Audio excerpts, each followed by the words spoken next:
नमस्कार, एक बार फिर स्वागत है आपका JJN न्यूज में। मैं हूं अनुष्का। 14 फरवरी को उत्तराखंड में मतदान का दिन था और JJN की पूरी टीम ने आप सभी को मतदान से वाकिफ कराया था और ये जानने की कोशिश की थी कि आखिर किन मुद्दों को लेकर मतदाता अपना प्रत्याशी चुनने जा रहे हैं। जहां कुछ लोगों ने बेरोजगारी को एक बड़ा मुद्दा बताया था, वहीं कुछ लोगों ने पढ़ाई और स्वास्थ्य सेवाओं के ऊपर जोर दिया। बेरोजगारी पे जो उम्मीदवार हमने जो सिलेक्ट किया है वो बेरोजगारी ज़रूर दूर करेगा, और एक मेडिकल और शिक्षा। बेरोजगारी की वजह से, दूसरा शिक्षा की वजह से। तो बहुत सारे हैं, लेकिन हमारे यहाँ पर अभी मेन है अपना बेरोजगारी मेन है। बात अगर करें उत्तराखंड में वोट प्रतिशत की, तो पिछले विधानसभा चुनाव के मुकाबले इस बार वोट प्रतिशत में गिरावट देखने को मिली है। इस बार उत्तराखंड में वोट प्रतिशत सिर्फ 60% देखने को मिला, जबकि 2017 में ये प्रतिशत 64% था। चलिए अब जानते हैं कि आखिर किन कारणों की वजह से उत्तराखंड में वोट प्रतिशत में गिरावट देखने को मिली है।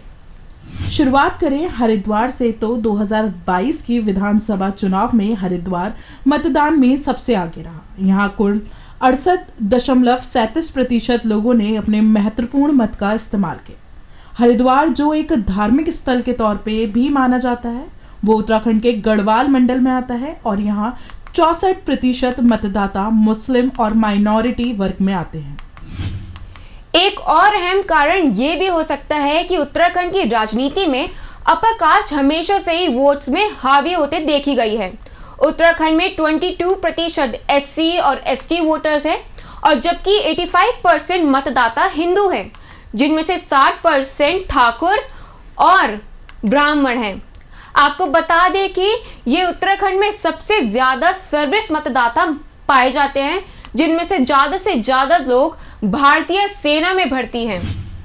अगला कारण ये हो सकता है कि उत्तराखंड में हमेशा से ही जहां कांग्रेस ने माइनॉरिटी वोटर्स पर अपना एक मजबूत गढ़ बनाया रखा है, वहीं भाजपा ने भी अधिकांश अपर कास्ट वोटर्स को अपनी ओर बनाए रखा। लेकिन 2022 विधानसभा चुनाव में ये देखा गया कि आम आदमी पार्टी, बसपा और सपा जैसी पार्टियों ने भी अपना वर्चस्व साबित करने के लिए पूरा दमखम लगा दिया। उत्तराखंड में गढ़वाल और कुमाऊं मंडल। उत्तराखंड में कुमाऊं मंडल में 6 जिले आते हैं, जिनका हेडक्वार्टर नैनीताल है।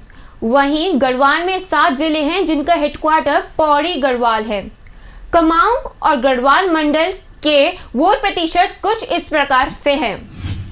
बात करें अगर कुमाऊं मंडल की, तो यहाँ सबसे ज्यादा वोट प्रतिशत उधम सिंह नगर में देखा गया। वहीं बात करें कुमाऊं मंडल की अन्य जिलों की, तो अल्मोड़ा में सबसे कम वोट प्रतिशत देखने को मिला। बता दें कि अल्मोड़ा का लिटरेसी रेट 86.19% है और इतने पढ़े लिखे होने के बावजूद भी यहाँ मतदान इतना कम क्यों है? क्या यहाँ के लोग इतने लापरवाह हो गए हैं कि अपने राज्य के भविष्य को सुधारने में अपना योगदान तक नहीं देना चाहते?